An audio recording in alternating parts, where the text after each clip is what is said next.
Mesdames, Messieurs, bienvenue à Metro News. Tout de suite, les titres de l'actualité. 4 individus ont été appréhendés par la police nationale d'Haïti au cours du week-end. Une opération menée par la PNH dimanche soir a permis le démantèlement d'un réseau de bandits qui opérait depuis plusieurs semaines à Thomassin, La Boule et Boutillier. La justice réagit enfin sur le dossier du village des Palmes des héritiers benoît. En effet, la brigade de lutte contre l'insécurité foncière doit intervenir pour faire stopper les travaux de construction entrepris sur la propriété des héritiers benoît. Ainsi en a décidé le commissaire du gouvernement de Port-au-Prince. Et puis, comme à chaque période de fin d'année, le SMCRS lance une campagne d'assainissement dans la capitale alors que la gestion globale du Fatra demeure un défi pour les autorités. Metro News vous est apporté par Haytrack, l'esprit bâtisseur, et Inoto SA, concessionnaire des véhicules Toyota. L'huile mobile, c'est qualité et performance qui fait partie de toute activité que nous entreprenons chaque jour dans la vie. Dans le développement de la société, quel que soit le domaine où vous évoluez, l'huile mobile toujours garantit bon fonctionnement moteur, tout appareil, à toute machine. L'IPAB jamais la guerre en route. Et ses partenaires à 100%. L'huile mobile pour moteur, dirait plus longtemps. Chaque continent, chaque pays, chaque route est différente. Derrière chaque virage, une nouvelle aventure vous attend. Toutes les routes nécessitent une attention particulière. C'est pourquoi, achetez votre Toyota chez un distributeur officiel. Vous obtenez un véhicule fabriqué spécifiquement pour votre pays, un service après-vente spécialisé and genuine spare parts that will make your investment and vehicle perform to the maximum.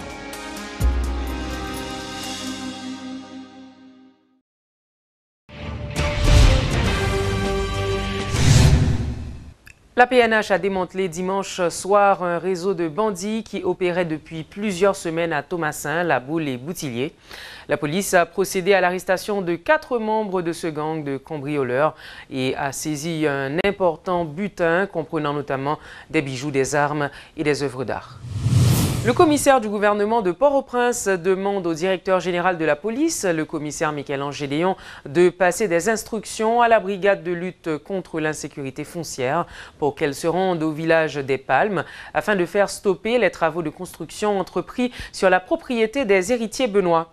Maître Clamé Oknam Daméus enjoint la police à procéder éventuellement à l'interpellation des réfractaires qui seront trouvés sur place.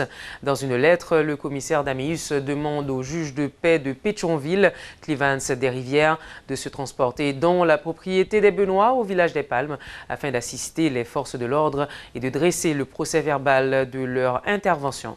Rappelons que depuis le début de l'année 2017, la propriété de la famille Benoît au village des Palmes, dans la localité de Soissons, commune de Pétionville, fait l'objet d'un conflit.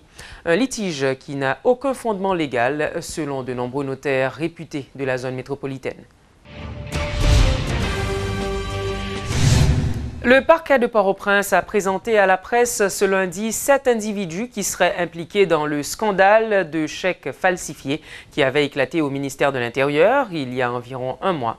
Selon le commissaire du gouvernement de près, le tribunal de première instance de Port-au-Prince, ce nouveau coup de filet porte à 15 le nombre d'arrestations déjà effectuées dans le cadre de ce dossier. Maître Clamé Oknam Daméus se réjouit de l'avancement de l'enquête. Nous t'ai demandé de CPJ pour chercher, identifier et mener moun sa yo ba nou, eh bien, jodi an, DCPJ, suite à délégation de pouvoir commissaire Tebali, li mené pour nous près de 7 moun que nous gagnons là, qui arrêté toujours dans 4 dossiers ça, et qui ba nous en total 8 moun que nous gagnons déjà qui dans pénitencier national, 7 moun que jodi an que nous gagnons qui sorti DCPJ qui mené pour moi, qui fait un total de 15 moun.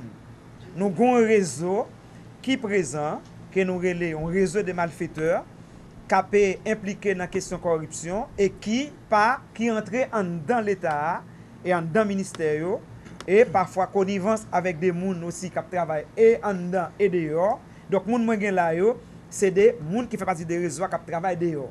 Et là, je dis dehors, nous avons des gens qui sont dans différentes institutions.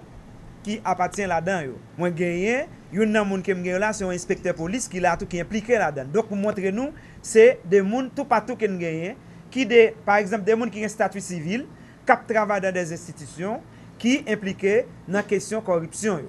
Donc, nous-mêmes, nous avons filature, dans le cas d'enquête, nous arrivons à prendre, que ce soit par image, et puis nous gagnons toute information, nous identifions et nous arrêtons. C'est un cas qui remonte jusqu'à 25 ans que Negyo a fait acte de corruption en dans le ministère.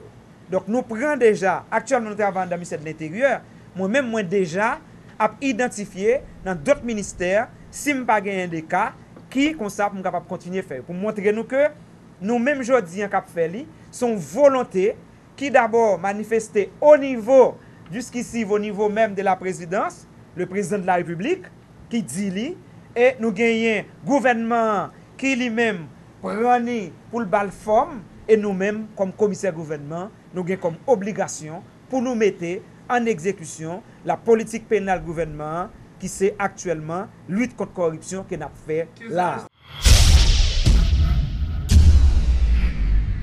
Le paiement des impôts est un devoir dans tous les pays du monde. Toutefois, en Haïti, nombreux sont les contribuables qui réchignent à l'accomplir.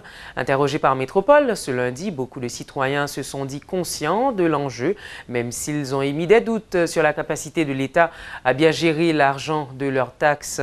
Chaque moment arrivé pour me payer un impôt sur une pièce quelconque moins faible, en tant que citoyen honnête et sincère. Même là, on ne connaît pas tourner à nouveau. Même là, on ne connaît pas tourner pour moi en général, mais au moins, si nous avons un impôt, là nous finissons bali, nous, le gouvernement, a fait, regardez le boulevard Jean-Jacques Dessalines. C'est ça que pote non papa patria. Quand ça n'est pas fait boulevard Jean-Jacques Dessalines. C'est la honte. Son honte. Alors vous dites pays ça, il y a des gens qui dirigent, pour ne pas battre tout menti, pays c'est sous fatra dans le marché. En tant que jeune qui drivé dans la chaîne masse là, elle dit pas de job, qui lève tout évoqué, elle dit yon jeunesse qui dégingolé, qui prend drogue, qui fait toutes sortes de actes dans la rien et yo pas une instance concernée avec l'impôt locatif ça yo pas jamais faire rien avec elle. Elle dit yo prend cob ça yo stocké, yo prend pour poche yo. L'argent poche yo y a payé caille bien cher, y a acheté machine bien cher, mais nous voulons pour ça changer. Tout haïtien qui comprend qu'on y est là. Nous voulons payer, mais ouvrir route pour nous travailler. Et nous bail tout ça pour nous bailler. Les acheter, nous avons taxe nous bail. Allez voir pour l'impôt locatif. Nous prêts pour nous faire. Bon, impôt est possible, mais qu'on y a le vie possible parce que baguette pour me payer. Ou gen doit payer son pas connaît. Parce que pas gon monde qui dans la rue pour ta dire comme ça pour pas payer. Même si son bagay ou pas acheter pour manger, même si son bagay ou acheter, jodi on te vinn te joindre 2 gouttes, il te 10 gouttes, demain si Dieu le joindre 11. Après moi joindre 12. Et bien c'est dans son pays. Le processus de restructuration va bon train au Centre ambulancier national. Pas moins de 203 lettres d'affectation ont déjà été remises à des employés de l'institution en attendant leur nomination. Déclaration de la ministre de la Santé, Marie-Greta Roy-Clément. La titulaire du MSPP a également annoncé que des dispositions sont prises pour la réhabilitation physique du Centre ambulancier national. Nous connaissons suite à différents problèmes que nous avons gagné, nous avons fermé le Centre ambulancier national pour restructuration. Mais une semaine après, nous avons ouvert une cellule d'urgence côté, malgré limitation d'ambulance, nous avons recevoir et appel, nous avons rendu service à la population à travers l'ambulance.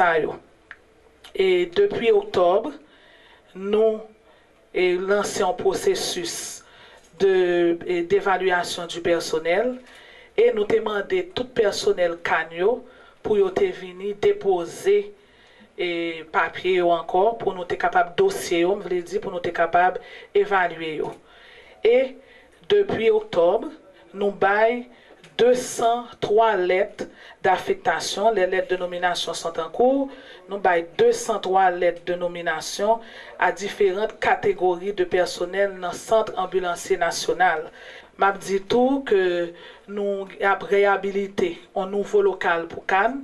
Cannes n'a pas logé encore en dans ministère là. Dans Maïgate, Jean te kon logé avant, n'a réhabilité un local pour lui. Et puis centre d'appel Cannes n'a modernisé.